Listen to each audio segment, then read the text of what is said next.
One of the hallmarks of a leader is, in fact, people's willingness to follow him. And I think throughout Val's career as a leader, every time he turns around, there were people that were willing to follow him. They understood his vision, it was communicated clearly, and he was able to unify the community and create that kind of collaboration and partnership that has brought NHF to the point that it is today. Mark Associates, the firm I was at the time, was representing the National Hemophilia Foundation.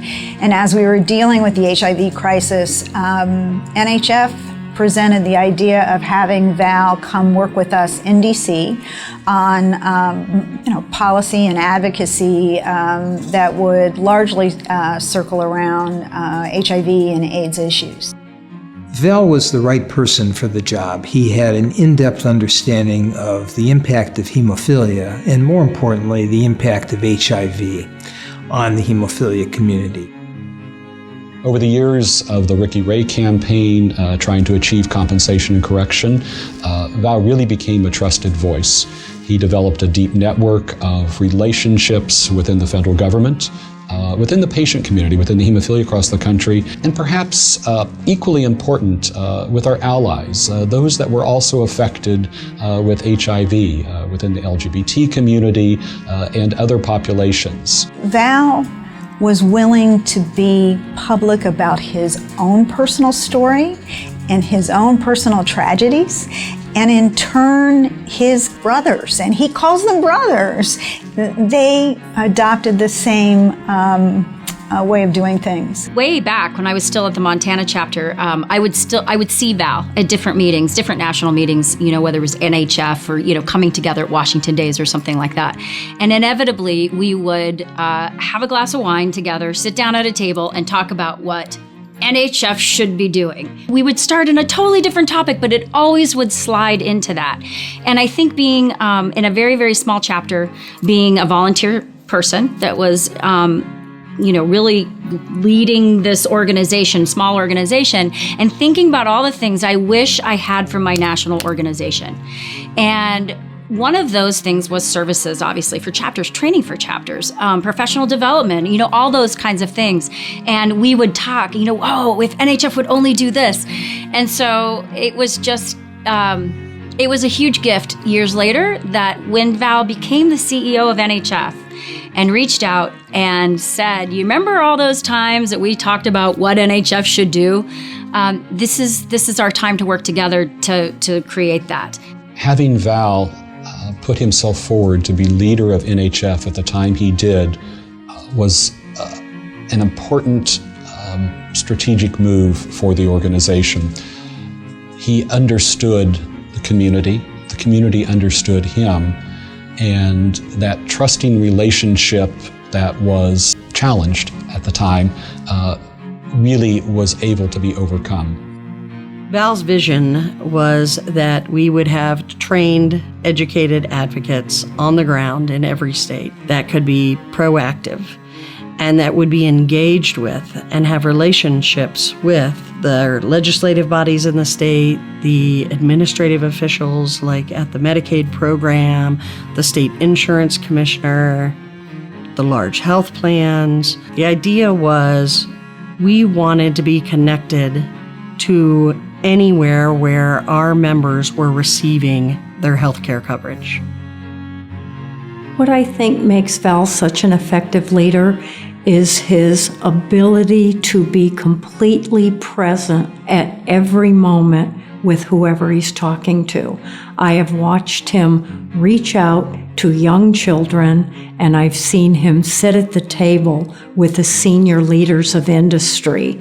And I am so amazed at his ability to relate to each and every person and what they bring and what their concerns are. He saw the future returns of investing in healthcare professionals who would be dedicated to this community for decades to come. He's shown this through his support for training initiatives, through grants programs for investigators, physicians, nurses, and other medical staff, and new grants for innovative investigators, bridge grants for seasoned investigators who just needed a little bit of extra data so that they could secure extramural funding from the National Institutes of Health. So I think Val's commitment to this has ensured that we've been able to attract and retain people working in this community, and they're making a real impact on the research endeavors. He does a lot behind the scenes. Most people see him at, the annual meeting or Bleeding Disorders Conference, and those moments are very inspirational, for sure. But he has left such a strong and lasting impression on, kids like me when we were, just learning about what hemophilia was, just learning about what von Willebrand's disease was, and we all love Val. It's hard to find that kind of, he was basically our camp father figure. I really feel like since Val has been here, we have, as a community, become much closer.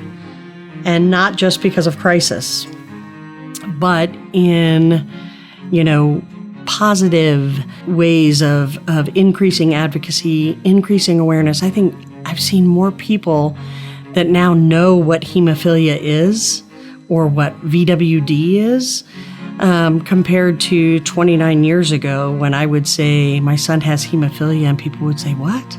How do you spell that?" So I think that he made a very concentrated effort to bring the community together, both the community members, the chapters, the national organizations, stakeholders. Just felt like a movement, and it feels like there is a sense of family in the community in many different ways, not just in our advocacy efforts. He's got all the hallmarks of having severe hemophilia. So he's a brother in the greater community, and he doesn't have to explain that when he comes into the room. His legs explain that for him. The first thing I always think of is his big booming laugh. He has a laugh that if you're in a vicinity that you can hear it, you are instantly included in the party. He has a vision, he has an ability to see what can be. When you have a bleeding disorder, I think a lot of people think that you always have this uphill battle. Everything is going to be a struggle. And some people think that that's the whole way of life, and others think that, I'm not defined by my disorder at all. But I think one of the most inspiring things that Val kind of showed me was, look, you have hemophilia, and it's up to you to make sure that other people don't use that against you. No bullshit. That's Val's leadership style. We talk about women with hemophilia. When I first joined the organization and started working with it, women were carriers, and this was a male genetic disease. So I give Val credit for listening to women and patients with VWD and driving NHF to more broadly provide programming, information, support, education, our policy work on the broader bleeding disorders community. Since Val has come on to NHF as the CEO, our relationship has changed tremendously with the bleeding disorders community. We actually have trust from our community. We have a relationship with our chapters that is strong. We are a sustainable organization. We're inclusive of every part of the community, and that's a specific, purposeful effort. And we're a different organization now. I think Val's legacy is the strength of the organization today and the strength of the community today. That sense of security and stability that Val brought to the community, I think earned us credibility. It also then allowed us to move and expand in areas that were not previously imaginable. With a heavy heart, I say, Val, go off and do good. I think the most important thing that I can say as I'm being interviewed for this tribute to Val is thank you. You have made an enormous contribution to the community. We love you. We admire you. Your legacy will long be remembered.